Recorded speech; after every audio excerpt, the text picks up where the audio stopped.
ಎಲ್ಲರಿಗೂ ನಮಸ್ಕಾರ. ಈ ತರಕಾರಿಯನ್ನು ಮಂಗಳೂರು ಸೌತೆ ಅಥವಾ ಸಾಂಬಾರು ಸೌತೆ ಅಂತ ಹೇಳ್ತೇವೆ. ಇದನ್ನು ನಾವು ಪ್ರತಿ ವರ್ಷ ನಮ್ಮನೆ ಗದ್ದೆಯಲ್ಲಿ ಬೆಳಿತೇವೆ. ಇದರಲ್ಲಿ ನಾವು ಸಾಮಾನ್ಯವಾಗಿ ಹುಳಿ ಅಥವಾ ಸಾಂಬಾರನ್ನು ಮಾಡ್ತಾ ಇದ್ದೆವು.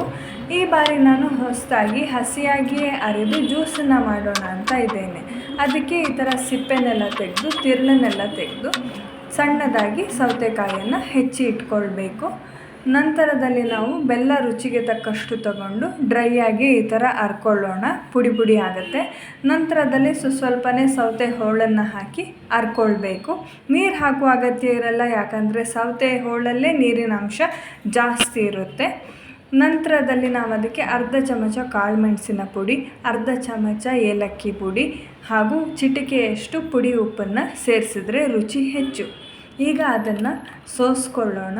ನಂತರ ಬೇಕಾದಷ್ಟು ನೀರನ್ನು ಆ್ಯಡ್ ಮಾಡೋಣ. ನಾನು 3 ರಿಂದ 4 ಗ್ಲಾಸ್ ಮಾಡುವ ಮಾಹಿತಿ ಕೊಟ್ಟಿದ್ದೇನೆ.